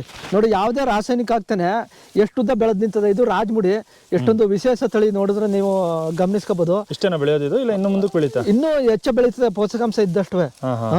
ನೋಡಿ, ಯಾವುದೇ ರಾಸಾಯನಿಕ ಅಂದ್ರೆ ಆಗ್ತಾನೆ ಎಷ್ಟು ಉದ್ದ ಬೆಳೆದಿದೆ ಅಂತಂದ್ರೆ, ಯಾಕೆ ನಾವು ಈ ಕುಬ್ಜ ತಳಿಗಳನ್ನ ನಾವು ಬೆಳೆಯೋದಕ್ಕೆ ಹೋಯ್ತೀವಿ. ಇದ್ರಲ್ಲಿ ನೋಡಿ, ಗೊನೆನೂ ನೀವು ನೋಡಿ, ಗೊನೆ ಎಷ್ಟು ನೀಟಾಗೈತೆ, ಮತ್ತೆ ಹುಲ್ಲು ಕೂಡ ಎಷ್ಟೊಂದು ನೀಟಾಗೈತೆ. ಅದಕ್ಕೋಸ್ಕರನೇ ಪ್ರತಿಯೊಬ್ಬರು ಈ ನಾಟಿ ತಳಿಗಳನ್ನ ಬೆಳಿಬೇಕು. ನಾಟಿ ತಳಿ ಬೆಳೆದ್ರಿಂದ ನಮಗೆ ನಾಟಿ ತಳಿನಲ್ಲಿ ಅತಿ ಹೆಚ್ಚು ಪೋಷಕಾಂಶಗಳು ಇರ್ತವೆ. ಹೈಬ್ರಿಡ್ ತಳಿನಲ್ಲಿ ತುಂಬ ಪೋಷಕಾಂಶಗಳು ಕಡಿಮೆ ಇರ್ತವೆ, ಆದರೆ ಇಳುವರಿ ಬರ್ಬೋದು, ಆದರೆ ಅದರಲ್ಲಿ ಇರ್ತಕ್ಕಂಥ ನ್ಯೂಟ್ರಿಯೆಂಟ್ಸ್ ತುಂಬ ಕಡಿಮೆ ಇರ್ತದೆ. ಅದಕ್ಕೋಸ್ಕರನೇ ಹಿರಿಯರು ಯಾಕೆ ಆರೋಗ್ಯವಾಗಿದ್ರು ಅಂತಂದರೆ ನಾಟಿ ತಳಿ ಬಳಸ್ಕೊಂಡು ಅದರಲ್ಲಿ ಇರ್ತಕ್ಕಂಥ ಪೋಷಕಾಂಶಗಳು ಯಥೇಚ್ಛವಾಗಿ ನಮ್ಮ ದೇಹಕ್ಕೆ ಸಿಗ್ತಾಯಿತ್ತು. ಅದಕ್ಕೋಸ್ಕರ ಆರೋಗ್ಯವಾಗಿದ್ದರು. ನಾವು ಹೆಚ್ಚಿಗೆ ಬೆಳಿಬೇಕು ಅನ್ನೋ ದೃಷ್ಟಿನಲ್ಲಿ ನಾವು ಕೃಷಿನ ವಾಣಿಜ್ಯೀಕರಣ ಮಾಡಿ ಇವತ್ತು ಪೋಷಕಾಂಶ ಕಡಿಮೆ ಇರುವಂಥ ಆಹಾರವನ್ನು ತಿಂದು ಅನೇಕ ರೋಗಗಳಿಗೆ ತುತ್ತಾಯ್ತಾ ಇದ್ದೀವಿ. ಮತ್ತು ಈ ರಾಸಾಯನಿಕ ಬಳಸೋದ್ರಿಂದ ನಮಗೆ 2 ರೀತಿ ತೊಂದರೆ ಉಂಟಾಯ್ತದೆ. ಈಗ 2 ವಿಧದಲ್ಲಿ ಹೇಳ್ಬೋದು. ಅದೇನು ಅಂತಂದರೆ, ಒಂದು ಆಧ್ಯಾತ್ಮಿಕವಾಗಿ ಚಿಂತನೆ ಮಾಡೋರಿಗೆ ಒಂದು ಸಿದ್ಧಾಂತ ಇದೆ, ಮತ್ತು ವೈಜ್ಞಾನಿಕವಾಗಿ ಅವರು ತಿಳ್ಕೊಂಡಿರೋರಿಗೆ ಇನ್ನೊಂದು ಸಿದ್ಧಾಂತ ಇದೆ. ಇನ್ನೊಂದು ಆಧ್ಯಾತ್ಮಿಕ ಸಿದ್ಧಾಂತದಲ್ಲಿ ಹೋಗ್ಬೇಕು ಅಂತಂದರೆ, ಧಾರ್ಮಿಕವಾಗಿ ಆಧ್ಯಾತ್ಮದಲ್ಲಿ ಒಂದು ಕರ್ಮ ಸಿದ್ಧಾಂತ ಅಂತ ಬರ್ತದೆ. ಕರ್ಮ ಸಿದ್ಧಾಂತ ಅಂತಂದ್ರೆ ಏನು ಅಂತಂದರೆ, ನಾವು ಭೂಮಿಗೆ ರೈತರಾಗಿ ಭೂಮಿನ ಏನಂತೀವಿ, ಭೂಮಿ ತಾಯಿ ಅಂತೀವಿ. ಭೂಮಿ ತಾಯಿ ಅಂತ ಭೂಮಿಗೆ ಪೂಜೆ ಮಾಡ್ತೀವಿ ಅಲ್ವಾ.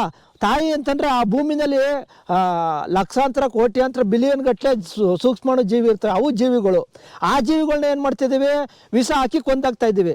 ಕೊಂದಾಗ್ತಾ ಇದ್ದಾಗ ಆ ಪಾಪವನ್ನು ಅನುಭವಿಸ್ತಾ ಇದ್ದೀವಿ. ಇದು ಕರ್ಮ ಸಿದ್ಧಾಂತ. ಮಾಡಿದ್ದುಣ್ಣ ಮಾರಾಯ ಅಂತ ಅಂದಾಗೆ ನಾವು ರಾಸಾಯನಿಕ ಹಾಕಿ ವಿಷ ವಸ್ತುಗಳನ್ನ ಬಳಸಿ ಆ ಭೂಮಿ ಬಿರ್ತಕ್ಕಂಥ ಪೋಷಕಾಂಶಗಳನ್ನ ಜೀವಿಗಳನ್ನ ಕೊಂದಾಗ್ತಾ ಇದ್ದೀವಿ. ಆ ಕೊಂದಾಕೋದ ಪಾಪ ನಮ್ಮನ್ನು ಇವತ್ತು ಕೃಷಿನಲ್ಲಿ ಅತ್ಯಂತ ನಿಷ್ಠುರ ಸ್ಥಾನಕ್ಕೆ ಹೋಗಿ ನಿಂತಿದೆ. ಇದು ಕರ್ಮ ಸಿದ್ಧಾಂತ. ಇನ್ನು ವೈಜ್ಞಾನಿಕ ಸಿದ್ಧಾಂತ ಅಂತಂತಂದರೆ, ಇವತ್ತು ರಾಸಾಯನಿಕ ಬಳಸ್ತೀವಿ, ರಾಸಾಯನಿಕ ವಿಷವಸ್ತು ಅಂತ ನಾವು ಹೇಳ್ತಾ ಇದ್ದೀವಿ. ಅದಕ್ಕೆ ನೀರು ಬಿಡ್ತೀವಿ. ನೀರು ಭಾರವಾದ ವಸ್ತು. ರಾಸಾಯನಿಕ ಬಳಸಿ ಹಿಂದ್ಗಡೆ ನೀರು ಬಿಟ್ಟಾಗ ಆ ನೀರಿನಲ್ಲಿ ಕರಗಿ ನೀರು ಭಾರವಾದ ವಸ್ತು ಆದ್ದರಿಂದ ಅದು ಅಂತರಾಳಕ್ಕೆ ಅದನ್ನು ಕರಗಿಸ್ಕೊಂಡು ಅಂತರಾಳಕ್ಕೆ ತಗೊಂಡು ಹೋಗ್ತದೆ. ಅಂತರಾಳಕ್ಕೆ ತಗೊಂಡು ಹೋದಾಗ ಭೂಮಿಲಿ ಅಂಡರ್ಗ್ರೌಂಡ್ ವಾಟರು ವಿಷ ಆಗೋಯ್ತದೆ. ಅದನ್ನು ಬೋರ್ವೆಲ್ ಕೊರಲಿ ಅಥವಾ ಓನ್ ಬಾಯಲ್ಲಿ ಆ ನೀರನ್ನ ನಾವು ಕುಡಿದ್ರೆ ಆ ನೀರಿನಲ್ಲಿ ಫ್ಲೋರೈಡ್ ಅಂಶ ಜಾಸ್ತಿ ಇರ್ತದೆ, ಆರ್ಸೆನಿಕ್ ಅಂಶ ಜಾಸ್ತಿ ಇರ್ತದೆ. ಆ ನೀರನ್ನ ಸೇವಿಸಿದಾಗ ನಮ್ಮ ಮೂಳೆಗಳು ಸಮೇತ ಉಂಟಾಯ್ತದೆ. ನಮ್ಮ ಮೂಳೆಗಳು ಟೊಳ್ಳಾಯ್ತವೆ, ನಮಗೆ ಚರ್ಮ ರೋಗಗಳು ಬರ್ತವೆ, ನಮಗೆ ಅನೇಕ ತೊಂದರೆಗಳು ಉಂಟಾಯ್ತವೆ. ನೋಡಿ, ಇದು ವೈಜ್ಞಾನಿಕ ಸಿದ್ಧಾಂತ. ಅದಕ್ಕೋಸ್ಕರ ನೀವು ಆಧ್ಯಾತ್ಮಿಕ ಯೋಚನೆ ಮಾಡಿದ್ರು ನಾವು ಮಾಡ್ತಕ್ಕಂಥ ಕೃಷಿ ತಪ್ಪು, ಮತ್ತು ವೈಜ್ಞಾನಿಕವಾಗಿ ಚಿಂತೆ ಮಾಡಿದ್ರು ನಾವು ಮಾಡ್ತಾ ಇರ್ತಕ್ಕಂಥ ರಾಸಾಯನಿಕ ಕೃಷಿ ತಪ್ಪು ಅಂತ ನನ್ನ ಪ್ರತಿಪಾದನೆ. ಅದಂತೂ ಸತ್ಯ ಕೊಡ್ರೆ. ಎಲ್ಲ ಕುಡಿತಾ ಇರೋದು ಫ್ಲೋರೈಡ್ ನೀರೇ. ಹೌದು, ಸಿಟಿಲೆಲ್ಲ ಬೋರ್ವೆಲ್ ನೀರೇ ಅಲ್ವಾ ಕುಡಿಯೋದು? ಹೌದೌದೌದು. ಅದು ಫಿಲ್ಟರ್ ಮಾಡಕ್ಕೆ ಒಂದು ತಂದು ಇಟ್ಕೊಂಡಿರ್ತಾರೆ. ಹೌದು, ಅದು ಕೂಡ ಫಿಲ್ಟ್ರು ಅಂತಂದ್ರೆ ಅದಕ್ಕೆ ಅವ್ರಿಗೆ ಅರ್ಥ ಆಗುದಿಲ್ಲ. ಫಿಲ್ಟರ್ ಏನ್ ಮಾಡ್ತದೆ, ವಿಷವನ್ನ ತೆಗಿಯಲ್ಲ. ಫಿಲ್ಟರ್ ಯಾವುದೇ ಕಾರಣಕ್ಕೂ ವಿಷವನ್ನ ತೆಗಿಯಲ್ಲ. ಫಿಲ್ಟರ್ ಏನ್ ಮಾಡ್ತದೆ, ಕೆಲವು ಲವಣಾಂಶಗಳನ್ನ ತೆಗೆದಾಕ್ತದೆ. ಆ ಲವಣಾಂಶಗಳನ್ನ ತೆಗೆದಾಕ್ತಿಂದ ಈ ಗಡುಸು ನೀರು ಮೆದುನಾಗಿ ಇರ್ತದೆ ಅಷ್ಟೇ. ಅದೇ ಅದರಲ್ಲಿ ವಿಷ ಪದಾರ್ಥ ತೆಗಿಯಲ್ಲ ಫಿಲ್ಟ್ರು. ಅದು ಜನಕ್ಕೆ ಅರಿವು ಆಯ್ತಾ ಇಲ್ಲ. ಅದರಿಂದನೂ ಕೂಡ ರೋಗಗಳು ಬರ್ತವೆ. ಹೌದೌದೌದು, ಅದು ಗೊತ್ತಿಲ್ಲ. ಒಳ್ಳೆ ನೀರು ಕುಡಿತಾ ಇದೀವಿ ಅನ್ಕೊಂಡಿರ್ತಾರೆ. ನೋಡಿ, ರತ್ನಚೂಡಿ ಅಂತ ನಾನು ಹೇಳಿದ್ನಲ್ಲ, ನೋಡಿ ಎಷ್ಟುದ್ದ ಐತೆ. ಇದು ಕೂಡ ಒಂದು ಉತ್ಕೃಷ್ಟವಾದ ತಳಿ. ಆದರೆ ಇದು ಮಳೆಗಾಲಕ್ಕೆ ಬರುವಂಥ ತಳಿ. ನೋಡಿ ಎಷ್ಟುದ್ದ ಮೇವು ಆಯ್ತದೆ. ನಿಮಗೆ ಯಾವುದೇ ರಾಸಾಯನಿಕ ಇಲ್ದೇ ಇಷ್ಟುದ್ದ ಬೆಳೀತದೆ. ಅದರಿಂದ ನೀವು ಇಂಥ ತಳಿಗಳನ್ನ ಬಳಸ್ಕೊಂಡು ನೀವು ಊಟ ಮಾಡಿದ್ರೆ ನಿಮಗೆ ಅತಿ ಹೆಚ್ಚು ಪೋಷಕಾಂಶ ದೊರೀತದೆ. ಮತ್ತು ಹಸುಗಳಿಗೆ ನಾವು ಸಾಕ್ತಂಥ ರಾಸುಗಳಿಗೆ ಉತ್ತಮವಾದ ಮೇವು ದೊರೀತದೆ. ಓಕೆ. ಮಳೆಗಾಲದಲ್ಲಿ ಮಾತ್ರ ಈ ಕೆಲವು ನಾಟಿ ತಳಿಗಳು ಮಳೆಗಾಲದಲ್ಲಿ ಮಾತ್ರ ಬರ್ತವೆ. ಅಲ್ಲ, ಇದು ಮಳೆಗಾಲದಲ್ಲಿ ಮಾತ್ರ? ಹೌದು. ಜೂನ್ ಜುಲೈ ಮಳೆಗಾಲದಲ್ಲಿ ಯಾವ್ದು ಬರ್ತವೆ? ಮಳೆ ಅವಲಂಬನೆ ಆಗಿರುವಂತದ್ದು ಮಾತ್ರ ಬರುತ್ತೆ ಅಂತ? ಹಾ, ನಮ್ಮ ಶುದ್ಧ ನಾಟಿ ತಳಿಗಳೆಲ್ಲ ಮಳೆಗಾಲದಲ್ಲೇ ಬರ್ತಕ್ಕಂಥದ್ದು. ಯಾಕೆ ಅಂತಂದ್ರೆ ಅವು ಪ್ರಕೃತಿ ಏನ್ ಮಾಡೋದು ಅಂತಂದ್ರೆ, ಈ ಸ್ವಾತಿ ಮಳೆನಲ್ಲಿ ಮಾತ್ರ ಅದು ಗರ್ಭ ಕಟ್ಟಿ ಹೊರಗಡೆ ಬರುದು. ನೀವು ಜನವರಿ ಫೆಬ್ರವರಿ ನೀವು ನಾಟಿ ನೆಟ್ಬಿಟ್ರೆ ಸ್ವಾತಿ ಮಳೆ ತನಕ ನೀವು ಗರ್ಭ ಕಟ್ಟಲ್ಲ. ಅದು ಅದೊಂದು ವಿಶೇಷ. ಓಕೆ ಗೌಡ್ರೆ, ಇದನ್ನ ಆರಾಮಾಗಿ ಕಿತ್ಕೊಂಡು ತಿನ್ಬೋದು ಈಗ. ಯಾಕಂದ್ರೆ ವಿಷನೂ ಹೊಡೆದಿಲ್ಲ. ಹೌದು, ತುಂಬಾ ದಿನ ಆಗೈತೆ ಕಿತ್ಕೊಂಡು ತಿಂದು.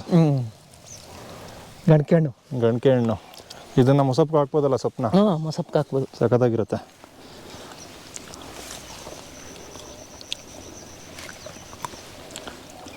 ಎಷ್ಟು ವರ್ಷ ಆಯ್ತು ನೀವು ವಿಷ ಬಿಟ್ಟು? ನಾವು ಸುಮಾರು 2004ರಿಂದ ನಾವು ಭೂಮಿಗೆ ವಿಷ ಹಾಕ್ತಾ ಇಲ್ಲ. ಓಕೆ.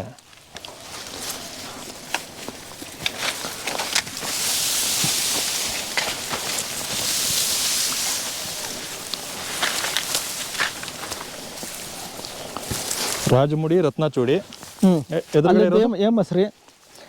ಇದು ಏಮಸ್ರಿನಾ? ಅದು ಅದು ಅದು ಮೊದಲು ಹೊಡೆದು. ಇದು ರಾಜಭೋಗ. ರಾಜಭೋಗ. ಹೇಮಶ್ರೀ, ರಾಜಮುಡಿ, ರತ್ನಚೂಡಿ, ರಾಜಭೋಗ. ರಾಜಭೋಗ ಅಂದ್ರೆ ಏನು ಅಂತಂದ್ರೆ, ಇದು ರಾಜಭೋಗ ಮತ್ತೆ ರಾಜಮುಡಿಗೆ ಎರಡು ಅಂದ್ರೆ ರಾಜರು ಭೋಗಿಸ್ತಕ್ಕಂಥದ್ಕೆ ರಾಜಭೋಗ ಅಂತ ಕರೀತಾರೆ. ಇದು ಎರಡು ರಾಜರು ಮಾತ್ರ ಯೂಸ್ ಮಾಡ್ತಿದ್ರು ಅವಾಗ. ಹಿಂದಿನ ಕಾಲದಲ್ಲಿ ಹಂಗೆ ಮಾಡ್ತಾ ಇದ್ರು. ಅದಕ್ಕೆ ಆ ಹೆಸರುಗಳು ಉಳ್ಕೆ ಬಂದ್ಬಿಟ್ಟದೆ. ಇದು ಯಥೇಚ್ಛವಾಗಿ ಅತಿ ಎತ್ತರವಾಗಿ ಬೆಳೀತಕ್ಕಂಥ ತಳಿ. ರಾಜಮುಡಿಗೆ ಇದಕ್ಕೂ ಏನು ವ್ಯತ್ಯಾಸ ಅಂತಂದ್ರೆ, ರಾಜಮುಡಿ ಅತ್ಯಂತ ಸಣ್ಣ ಕಾಳು, ಇದು ಅದಕ್ಕಿಂತ ಸ್ವಲ್ಪ ಮಧ್ಯಮ ಗಾತ್ರದ ಕಾಳು. ಇದು ಕೂಡ ಎತ್ತರವಾಗಿ ಬರ್ತದೆ. ಗೊನೆನೂ ಕೂಡ ನೀಳವಾಗಿರ್ತದೆ. ಇವೆಲ್ಲ ನಮ್ಮ ನಾಟಿ ತಳಿಗಳಿವು. ನೀವು ಸುಧಾರಿತ ತಳಿ ಅಂದ್ರೆ ಹೇಮಶ್ರೀ? ಅಲ್ಲ, ಸುಧಾರಿತ ತಳಿ ಅಂದ್ರೆ ಈಗ ಜಯಭತ್ತ ಇರ್ಬೋದು, ತನುಭತ್ತ ಇರ್ಬೋದು. ಅಲ್ಲ, ಹೇಮಶ್ರೀ ಯಾವ ತಳಿ? ಅದು ನಾಟಿ ತಳಿನಲ್ಲೇ ನಾವು ಅಭಿವೃದ್ಧಿ ಪಡಿಸಿರೋದು. ಅದು ಅಭಿವೃದ್ಧಿ ಪಡಿಸಿರೋ ತಳಿ. ಓಕೆ. ಇದೊಂದು ಕೆಂಪು ರಾಜಮುಡಿ. ಕೆಂಪು ರಾಜಮುಡಿ ಅಂತಂದ್ರೆ ಇದು ಪೂರ್ತಿ ನಾವು ಮೊದಲು ನೋಡಿರ್ತಕ್ಕಂಥದ್ದು ರಾಜಮುಡಿ. ಆಮೇಲೆ ಆ ರಾಜಮುಡಿನಲ್ಲೇ 2 ವಿಧವಾದ ಬರ್ತದೆ, ಒಂದು ಕೆಂಪು ಒಂದು ಬಿಳಿ, 2 ಮಿಕ್ಸ್ ಇದ್ದಾಗ ಬ್ರ್ಯಾಂಡ್ ಆಗ್ಬಿಟ್ಟದೆ ರಾಜಮುಡಿ ಅಂತ. ಆದ್ರೆ ಇನ್ನೂ ಅದು ಒಂದು ಅಕ್ಕಿ ಅಂತಂದಾಗ ಇಲ್ದಾರ ಬಿಳಿ ಇರಬೇಕು, ಇಲ್ದಾರ ಕೆಂಪು ಇರಬೇಕು. ಆದ್ರೆ ರಾಜಮುಡಿ 2 ಮಿಕ್ಸ್ ಆಗ್ಬಿಟ್ಟ ಅದೇ ರಾಜಮುಡಿ ಅಂತಾನೆ ಜನ ತಿಳ್ಕೊಬಿಟ್ಟವ್ರೆ. ಅದು ಸರಿಯಾದ ಕ್ರಮ ಅಲ್ಲ. ರಾಜಮುಡಿ ಅಂತಂತಂದ್ರೆ ಬಿಳಿಗೂ ಇರ್ತದೆ, ಕೆಂಪು ಇರ್ತದೆ. ಇದು ಪೂರ್ತಿ ಕೆಂಪಾಗಿರ್ತದೆ, ಕಾಳೆಲ್ಲ ಪೂರ್ತಿ ರೆಡ್ ಇರ್ತದೆ. ಅದಕ್ಕೆ ಇದನ್ನ ಕೆಂಪು ರಾಜಮುಡಿ ಅಂತ ಕರೀತಾರೆ. ಈಗ ನನಗೆ 2 ಡಿಫ್ರೆನ್ಸ್ ಗೊತ್ತಾಗಬೇಕು. ಒಂದು ಬ್ರೌನ್ ರೈಸ್ ಇರ್ತದೆ, ಒಂದು ರೆಡ್ ರೈಸ್ ಇರ್ತದೆ. ಹೌದು, ಪಾಲಿಶ್ ಹೊಡಿದೇ ಇದ್ರೆ ರೆಡ್ ಆಗುತ್ತೆ, ಇಲ್ಲ ಬ್ರೌನ್ ಆಗುತ್ತೆ. ಹೆಂಗೆ 2 ಕಲರ್ ಬರುತ್ತಲ್ಲ? ಈಗ 2 ಕಲರ್ ಅಂತಂದ್ರೆ ಅವಾಗ ಹಿಂದೆ ಕೆಂಪು ಮತ್ತೆ ಬಿಳಿ ಬೆರಕೆ ಆಗ್ಬಿಡ್ತು. ಅದನ್ನೇ ಬೆರೆಸಿ ಬೆರೆಸಿ ಬೆರೆಸಿ ಬೆಳ್ಕೊಂಡ್ಬಿಟ್ರು. ಅದನ್ನ ರಾಜಮುಡಿ ಅಂತೇಳಿ ಈಗ ದೊಡ್ಡದಾಗಿ ಬ್ರ್ಯಾಂಡ್ ಆಗ್ಬಿಟ್ಟದೆ. ರಾಜಮುಡಿ ಅಂದ್ರೆ ಶುದ್ಧತೆ ಇಲ್ಲ, ಅಲ್ಲಿ ಶುದ್ಧತೆ ಇಲ್ಲ. ಅಕ್ಕಿ ಅಂತಂದಾಗ ಇಲ್ದಾರ ಪೂರ್ತಿ ಬ್ರೌನ್ ಇರ್ಬೇಕು, ಇಲ್ದಾರ ಪೂರ್ತಿ ರೆಡ್ ಇರ್ಬೇಕು. ಅದರಿಂದ ಅದು ಬಿಳಿ ರಾಜಮುಡಿ ಮತ್ತೆ ಕೆಂಪು ರಾಜಮುಡಿ ಅಂತ ಹಿಂದೆ ಅದ ಕರಿತಿದ್ರು. ಆದ್ರೆ ಇವತ್ತು ಬ್ರಾಂಡೆಡ್ ಆಗ್ಬಿಟ್ಟು ಇಡೀ ದೇಶದ ತುಂಬಾ ರಾಜಮುಡಿ ಅಂತಂದ್ರೆ ರೆಡ್ ಬ್ರೌನ್ 2 ಮಿಕ್ಸ್ ಆಗಿದೆ ರಾಜಮುಡಿ ಅಂತೇಳಿ ಇವತ್ತು ಬ್ರಾಂಡ್ ಆಗ್ಬಿಟ್ಟಿದೆ. ನೋಡಿ, ನಾನು ಈ ಭತ್ತಕ್ಕೆ ಗ್ಲಿರಿಸಿಡಿ ಅಂತೇಳಿ ನಾನು ಮೊದಲೇ ನನಗೆ ವಿಷಯ ತಿಳಿಸಿದೆ. ನೀವು ನೋಡಿ, ಗ್ಲಿರಿಸಿಡಿ ಅಂತಂದ್ರೆ ಇದನ್ನ ನಾವು ಹಳ್ಳಿ ಭಾಷೆಯಲ್ಲಿ ಗೊಬ್ಬರ ಗಿಡ ಅಂತ ಕರಿತೀವಿ, ವೈಜ್ಞಾನಿಕವಾಗಿ ಗ್ಲಿರಿಸಿಡಿ ಅಂತ ಕರೀತಾರೆ. ಅದರಿಂದ ಇದನ್ನ ನಾವು ಎಲ್ಲ ಬದುಗಳ ಮೇಲೆ ಹಾಕಿಬಿಟ್ರೆ ನಮಗೆ ಯಥೇಚ್ಛವಾಗಿ 3 ತಿಂಗಳಿಗೂ ಒಂದೊಂದು ಬೆಳೆ ಬರ್ತದೆ. 3 ತಿಂಗಳು ಒಂದೊಂದ್ಸಲ ಬೆಳೆ ಬರ್ತದೆ. ಇದು 3 ತಿಂಗಳು ಒಂದೊಂದ್ಸಲ 3 ತಿಂಗಳಿಗೆ ಒಂದೊಂದ್ಸಲ ನೋಡಿ. ಇದು 3 ತಿಂಗಳಿಗೆ ನಾವು ಒಂದು 4 ರಿಂದ 5 ಅಡಿ ಎತ್ತರ ಬಂದ್ಬಿಡ್ತದೆ. ಕೌಡ್ ನಡೀತದೆ. ಆ ಕೌಡನ್ನ ಕಡ್ದಿ ನಾವು ಭೂಮಿಗೆ ಸೇರಿಸ್ಕೊಂಡ್ರೆ ಗೊಬ್ಬರವಾಗಿ ಪರಿವರ್ತನೆ ಆಯ್ತದೆ. ಇದು ಮಾಮೂಲಿ ತಿರ್ಗಾ ಚಿಗುರು ಹೊಡೆದು ನಮ್ಗೆ ಕೌಡುಗಳು ಬರ್ತಾನೆ ಇರ್ತದೆ. ಇದನ್ನ ನಾವು ಬಳಸ್ಕೊಂಡ್ರೆ ಯಥೇಚ್ಛವಾಗಿ ಗೊಬ್ಬರ ನಮ್ಗೆ ಸಿಗ್ತದೆ. ಯಾವುದೇ ನಾವು ಇವತ್ತು ಸ್ವಾವಲಂಬಿಗಳಾಗಿರ್ಬೇಕು, ಪ್ರಾವಲಂಬಿಗಳಾಗಿರ್ಬಾರ್ದು. ಯಾಕೆಂತಂದ್ರೆ ನಾವು ಪ್ರತಿ ಸಾರಿ ಹಸಿರೆಲೆ ಗೊಬ್ಬರಕ್ಕೆ ಏನ್ ಮಾಡ್ತೀವಿ, ಸರ್ಕಾರದ ಇಲಾಖೆ ಒಳಗೆ ನಾವು ಬೀಜ ಕೊಡಿ, ಹಸಿರೆಲೆ ಗೊಬ್ಬರ ಕೊಡಿ, ಹಸಿರೆಲೆ ಬೀಜ ಕೊಡಿ, ಹಸಿರೆಲೆ ಬೀಜ ಕೊಡಿ ಅಂತೀವಿ. ಸರ್ಕಾರದಿಂದ ಯಾವ್ದು ಕೊಡ್ತಾರೆ ಬೀಜ? ಅದು ಡಯಂಚ ಕೊಡ್ತಾರೆ, ಡಯಂಚ ಕೊಡ್ತಾರೆ ರಿಯಾಯಿತಿ ದರದಲ್ಲಿ, ಸಬ್ಸಿಡಿನಲ್ಲಿ. ಅದರಿಂದ ನಾವು ಹಿಂಗೆ ಬದುಗಳ ಮೇಲೆ ನಾವು ಗ್ಲಿಸಿಡಿ ಹಾಕಬಿಟ್ರೆ, ಒಂದ್ಸಲ ಹಾಕಬಿಟ್ರೆ ಇವು ಸುಮಾರು ನಮ್ಗೆ ನಮ್ಮ ಮಕ್ಳ ಕಾಲಕ್ಕೂ ಕೂಡ ಇವು ಇರ್ತಾನೆ ಇರ್ತವೆ, ಏನೇ ತೊಂದರೆ ಆಗಲ್ಲ. ಮತ್ತೆ 3 ತಿಂಗಳು ಗೊಬ್ಬರ ಸಿಗ್ತಾನೆ ಇರ್ತದೆ. ಅದರಿಂದ ಇವು ಸ್ವಾವಲಂಬಿ ತನಕ ನಾವು ಇದೊಂದು ಗೊಬ್ಬರ ಗಿಡವಾಗ ನಾವು ಎಲ್ಲ ಬದುಗಳ ಮೇಲೆ ಹಾಕಂಡ್ರೆ ಎಲ್ಲ ರೈತರು ಈಗ ನೀವು ನೋಡ್ತಾ ಇರ್ತಕ್ಕಂಥದ್ದು ಸಿದ್ಧ ಸಣ್ಣ ಅಂತ ಒಂದು ತಳಿ. ಇದು ನಾನೇ ಅಭಿವೃದ್ಧಿ ಪಡಿಸಿರ್ತಕ್ಕಂಥ ತಳಿ. ಇದಕ್ಕೆ ರಾಷ್ಟ್ರ ಪ್ರಶಸ್ತಿ ಬಂದಿರತಕ್ಕಂಥ ತಳಿ. ಇದೊಂದು ವಿಶೇಷ ತಳಿ. ಇದು 2 ಕಾಲದಲ್ಲೂ ಬರ್ತದೆ, ಬೇಸಿಗೆ ಕಾಲ ಮತ್ತು ಮಳೆಗಾಲದಲ್ಲಿ 2 ಕಡೆನೂ ಬರ್ತದೆ. ಮತ್ತು ಯಾವುದೇ ರೋಗ ತುತ್ತಾಗಲ್ಲ. ಮತ್ತು ರಾಸಾಯನಿಕ ಕೃಷಿಲಿ ಬೆಳಿಬೋದು, ಸಾವಯವ ಕೃಷಿಲೂ ಕೂಡ ಇದನ್ನು ಬೆಳಿಬೋದು. ಇದು ಸಣ್ಣ ಕಾಳ ತಳಿ ಆಗಿದ್ದರಿಂದ ಇದು ನಿಮಗೆ ಮಾರುಕಟ್ಟೆಗೆ ಅತಿ ಅನುಕೂಲ ಆಯ್ತದೆ. ಮತ್ತು ಎತ್ತರವಾಗಿ ಬೆಳೆಯೋದ್ರಿಂದ ಈಗ ನಿಮಗೆ ರಾಸುಗಳಿಗೆ ಮೇವು ಸಿಗ್ತದೆ. ಮತ್ತು ಇದು ವಿಶೇಷ ಏನು ಅಂತಂದರೆ ಎಲ್ಲ ಅಕ್ಕಿಗಳನ್ನ ಒಕ್ಕಣೆ ಮಾಡಿದ ತಕ್ಷಣ ಮಿಲ್ ಮಾಡಿಸಿದ್ರೆ ಮುದ್ದೆ ಆಯ್ತದೆ. ಆದರೆ ಇದನ್ನು ಅಕ್ಕಿ ಮಾಡಿಸಿ ಅನ್ನ ಮಾಡಿದಾಗ ಬಿಡಿ ಆಯ್ತದೆ. ಅದರಿಂದ ವಿಶೇಷ. ಅದಕ್ಕೋಸ್ಕರನೇ ಇದು ವಿಶೇಷ ತಳಿ ಅಂತ ಕರಿತೀವಿ. ಇದನ್ನು ಎಲ್ಲರೂ ಕೂಡ ಬೀಜವಾಗಿ ತಗೊಂಡು ನೀವು ಕೂಡ ಇದನ್ನು ಬೆಳ್ಕೊಂಡು ಇದನ್ನು ವಿಶೇಷ ಗುಣಗಳನ್ನ ಸವಿಬೋದು. ಈಗ ನೋಡ್ತಾ ಇರ್ತಕ್ಕಂಥದ್ದು ಮುತ್ತಿನ ಸಣ್ಣ ಅಂತ ಒಂದು ಲೋಕಲ್ ವೆರೈಟಿ. ಇದು ತುಂಬ ಸಣ್ಣ ಕಾಳಿನ ತಳಿ, ನೀಳವಾಗಿ ಗೊನೆ ಇರ್ತದೆ, ಎತ್ತರವಾಗಿ ಬರ್ತಕ್ಕಂಥ ತಳಿ. ಇದನ್ನು ಬಳಸೋದ್ರಿಂದ ನಮಗೆ ಭಾರಿ ಇಳುವರಿನಲ್ಲಿ ಏನು ತೊಂದರೆ ಉಂಟಾಗಲ್ಲ. ಅದರಿಂದ ಇದನ್ನು ನೀವುಗಳು ಬೀಜವಾಗಿ ತಗೊಂಡು ಬೆಳ್ಕೊಂಡು ಉಪಯೋಗಿಸ್ಕೊಳ್ಬೋದು. ಮತ್ತು ಹಾಗೆ ಬಂದರೆ ನೀವು ವಿವೇಕ ಸಿದ್ದು ಅಂತೇಳಿ ನಾನು ಇನ್ನೊಂದು ಅಭಿವೃದ್ಧಿ ಪಡಿಸ್ತಾ ಇರ್ತಕ್ಕಂಥ ತಳಿ. ಇದು ಸಿದ್ಧ ಸಣ್ಣದಿಂದ ಅಭಿವೃದ್ಧಿ ಪಡಿಸ್ತದೆ. ಸಿದ್ಧ ಸಣ್ಣ 135 ದಿವಸಕ್ಕೆ ಬರ್ತದೆ. ಆದರೆ ಬೇಗ ಬರ್ತಕ್ಕಂಥ ಒಂದು ತಳಿ ಮಾಡಬೇಕು ಅಂತೇಳಿ ಅದರಲ್ಲೇ ನಾನು ವಿಶೇಷವಾದ ಒಂದು ಗೊನೆ ತೆಗೆದು ಇದು 100 ದಿವಸಕ್ಕೆ ಆಗುವಂತೆ ನೋಡ್ತೇವೆ. ಈಗ ಸಿದ್ಧ ಸಣ್ಣ ನೋಡ್ರೆ ಹಸಿರಾಗಿದೆ, ಈಗ ಇದು ಆಲೆ ಕೊಯ್ಲಿಗೆ ಬಂದಿತ್ತೆ. ಅದಕ್ಕೋಸ್ಕರ ಬೇಗ ಬರಲಿ ಅಂತೇಳಿ ಅರ್ಲಿಯಾಗಿ ಬರುವಂಥ ತಳಿಯನ್ನು ಅಭಿವೃದ್ಧಿ ಪಡಿಸಿದ್ದೀನಿ. ಅದನ್ನು ಮಕ್ಕಳ ಹೆಸರನ್ನ ಇಟ್ಟಿದ್ದೀನಿ. ನಿಮ್ಮ ಮಗ ವಿವೇಕನಾ? ಅಲ್ಲ, ಅದು ನನಗೆ ತಮ್ಮನ ಮಗಳು ಮತ್ತು ನನ್ನ ಮಕ್ಕಳು ಎಲ್ಲ ಸೇರಿ 4 ಜನ ಅವ್ರೆ. 4 ಜನದ ಹೆಸರನ್ನ ಸೇರಿಸಿ ಆ ರೀತಿ ಇಟ್ಟಿದ್ದೀನಿ. 4 ಹೆಸರು ಐತೆ? 4 ಹೆಸರು ಐತೆ. ವಿವೇಕ ಸಿದ್ದು 2 ಹೆಸರು ಐತಾನೆ. ವಿ ಅಂದ್ರೆ ವಿನ್ಯ, ವೇ ಅಂದ್ರೆ ವೇಣಿಕಾ, ಕಾ ಅಂದ್ರೆ ಪೂರ್ವಿಕಾ, ಸಿ ಅಂದ್ರೆ ಸಿದ್ದು ಅಂತ ಒಂದೊಂದು ಅಕ್ಷರ ತೆಗೆದು ವಿವೇಕ ಸಿದ್ದು ಅಂತೇಳಿ ನಾನು ಈ ತಳಿಯನ್ನು ಅಭಿವೃದ್ಧಿ ಪಡಿಸ್ತಾ ಇದ್ದೀನಿ. ತಳಿ ಅಭಿವೃದ್ಧಿ ಪಡಿಸೋದ್ರಲ್ಲ ನಿಮ್ಮ ಕ್ರಿಯೇಟಿವಿಟಿ ಇದರಲ್ಲೂ. ಇದೊಂದು ನಮ್ಮದು ವಿಶೇಷ ಒಂದು ನಾಟಿ ತಳಿ. ಇದು 120 ದಿವಸಕ್ಕೆ ಕಟಾವು ಬರುವಂಥ ತಳಿ. ಇದನ್ನು ಸೇಲಂ ಸಣ್ಣ ಅಂತ ಕರೀತಾರೆ. ನಮ್ಮ ಗೊನೆ ನೋಡಿ ಕಲರ್ಫುಲ್ ಆಗಿರ್ತದೆ. ಇದು ತುಂಬ ಅನುಕೂಲವಾದಂಥ ಯಾವುದೇ ರೋಗ ತುತ್ತಾಗದೇ ಇರುವಂಥ ನೀವು ಬೆಳೆಗಳನ್ನ ಬೆಳೀತಾ ಇದ್ರೆ ಅವಾಗ ಹಚ್ಚ ಹಸ್ರಿಗೆ ಇರ್ತದೆ. ಯಾವುದೇ ರಾಸಾಯನಿಕ ಕೊಡದೆ ಹೋದರೂ ಕೂಡ ಇವರೇನು ಇಷ್ಟೊಂದು ರಾಸಾಯನಿಕ ಕೊಟ್ಟವರು ಅನ್ನೋ ರೀತಿಯಲ್ಲಿ ನಮಗೆ ಹಚ್ಚ ಹಸಿರಾಗಿರ್ತದೆ. ಮತ್ತು ಗೊನೆ ಬಂದಮೇಲೆ ನೋಡಿ ನಿಮಗೆ ಕೆಂಪು ಬಣ್ಣದ ಗೊನೆ ಕಾಣ್ತದೆ. ಅದರಿಂದ ವಿಶೇಷವಾಗಿ ಗದ್ದೆ ತುಂಬ ನಿಮಗೆ ಕೆಂಪಾಗಿ ಕಾಣ್ತದೆ. ಆದರೆ ಇದು ತುಂಬ ಸಣ್ಣ ಕಾಳಿನ ತಳಿ ಆಗೋದ್ರಿಂದ ಊಟಕ್ಕೆ ತುಂಬ ರುಚಿಯಾದಂಥ ಒಂದು ತಳಿ. ಅದರಿಂದ ಸೇಲಂ ಸಣ್ಣನ ನೀವು ಬೀಜವಾಗಿ ತಗೊಂಡು ನೀವು ಉಪಯೋಗಿಸ್ಕೊಂಡು ಅದರ ಸ್ವಾದವನ್ನು ಸವಿಬೋದು. ಈ ಪ್ರಪಂಚದಲ್ಲಿ ಅತಿ ಹೆಚ್ಚು ಆಹಾರವಾಗಿ ಸೇವಿಸ್ತಾ ಇರ್ತಕ್ಕಂಥದ್ದು ಅಕ್ಕಿ. ಈ ಅಕ್ಕಿ ಬೆಳೆಯೋದಕ್ಕೆ ಪ್ರತಿಯೊಬ್ಬರು ಎಲ್ಲರೂ ಹಿಂದೇಟು ಹಾಕ್ತಾ ಇದ್ದಾರೆ. ಆದರೆ ತಿನ್ನೋದಕ್ಕೆ ಈ ರೀತಿ ಹಿಂದೇಟು ಹಾಕಿದ್ರೆ ತಿನ್ನೋದಕ್ಕೆ ಮುಂದೆ ಭಾರಿ ಅಭಾವ ಉಂಟಾಯ್ತದೆ. ಯಾಕೆ ಅಂತ ಇವತ್ತು ಯಕ್ಷ ಪ್ರಶ್ನೆಯಾಗಿದೆ. ಪ್ರತಿಯೊಬ್ಬರು ನಾವು ಈ ಸಾವಯವ ಕೃಷಿನಲ್ಲಿ ಇಂಥ ಸ್ಥಳೀಯ ತಳಿಗಳನ್ನ ಬೆಳ್ಕೊಂಡು ಅದ್ರನ್ನ ಸವಿಯನ್ನು ನಾವು ಸೇವಿಸಬೇಕು ಅಂತೇಳಿ ನಾನು ಹೇಳೋದಕ್ಕೆ ಇಷ್ಟಪಡ್ತೀನಿ.